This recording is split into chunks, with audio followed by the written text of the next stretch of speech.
Assalamualaikum warahmatullahi wabarakatuh.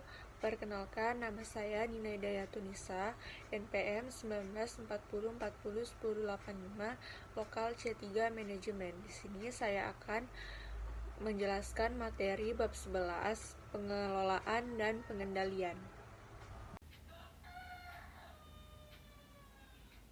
Pendahuluan. Pengelolaan dalam konteks ini adalah pengerjaan manajer untuk meyakinkan bahwa apa yang sudah diterapkan telah berjalan dengan semestinya.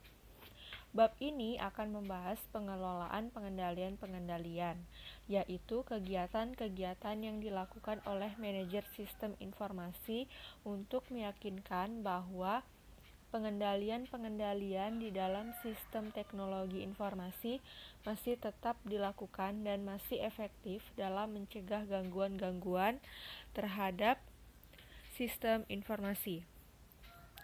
Tujuan dari sistem informasi tidak akan mengena jika sistem ini terganggu, sehingga sistem informasi harus mempunyai pertahanan terhadap gangguan-gangguan tersebut, dan pertahanan itu harus dilakukan terus-menerus.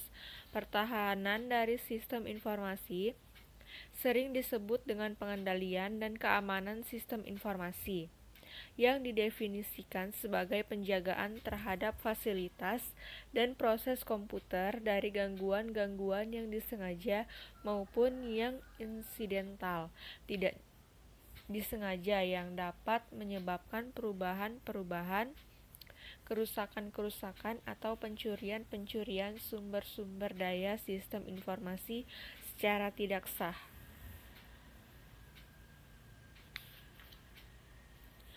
Sistem teknologi informasi mempunyai dua kelompok pengendalian yang perlu dikelola terus-menerus selama sistem tersebut masih dioperasikan di dalam organisasi. Pengendalian-pengendalian ini adalah pengendalian-pengendalian secara umum dan pengendalian-pengendalian aplikasi. Salah satu cara untuk meyakinkan bahwa pengendalian-pengendalian telah diterapkan dan beroperasi semestinya dapat dilakukan dengan memeriksa pengendalian-pengendalian yang ada secara rutin. Cara ini disebut dengan pemeriksaan sistem-sistem informasi.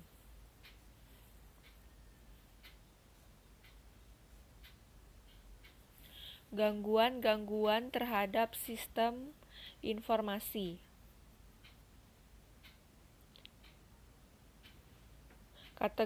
Kategori gangguan secara tidak sengaja: A. Karena kesalahan teknis, yaitu kesalahan perangkat keras, kesalahan sintak perangkat, dan kesalahan logika program.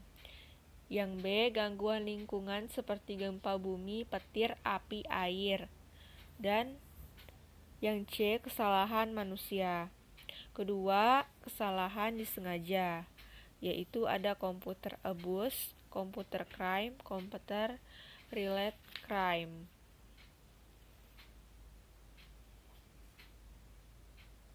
Mengelola gangguan.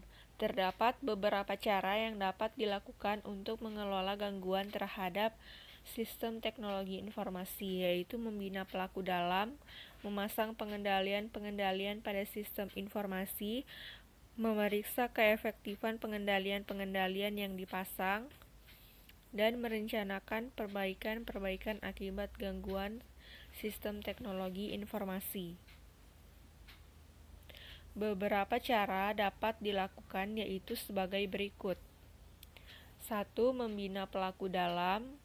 2. Memasang pengendalian-pengendalian di sistem informasi. 3. Memeriksa keefektifan pengendalian-pengendalian yang dipasang. 4.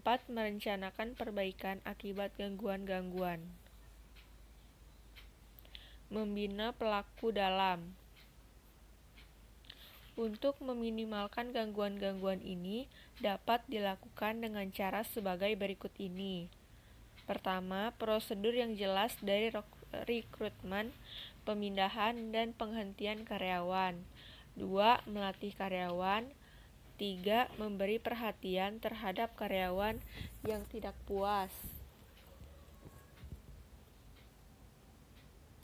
Memasang pengendalian-pengendalian di sistem informasi.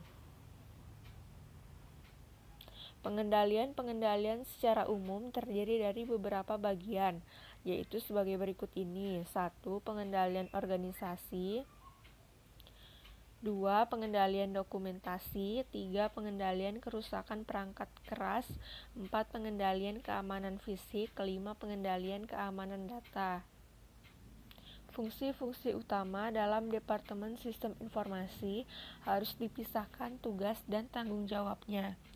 Fungsi-fungsi utama yang perlu dipisahkan tugas dan tanggung jawabnya adalah 1. Bagian pengontrol data. 2. Bagian yang mempersiapkan data. 3. Bagian operasi komputer. 4. Bagian pustaka data. 5. Bagian pemrogram dan pengembangan sistem. Dan 6. Bagian pusat informasi. Memeriksa keefektifan pengendalian-pengendalian yang dipasang. Pengauditan sistem-sistem informasi mempunyai tujuan untuk A. Meningkatkan keamanan dan aktiva-aktiva. Yang B. Meningkatkan integritas data. Dan yang ketiga C. Meningkatkan efisiensi sistem. Merencanakan perbaikan akibat gangguan-gangguan. Akibat dari gangguan-gangguan yang telah dilakukan harus segera diperbaiki supaya tidak mengganggu operasinya perusahaan, dan kelemahan dari pengendalian sistem informasi juga harus segera diperbaiki supaya sistem informasi tidak diganggu lagi. Supaya perbaikan dapat dilakukan dengan lancar, maka perlu adanya perancangan untuk ini yang biasanya disebut dengan disaster recovery planning. Demikianlah materi yang dapat saya sampaikan. Kurang dan lebihnya saya mohon maaf. Wabillahi taufik wal hidayah. Wassalamualaikum warahmatullahi wabarakatuh.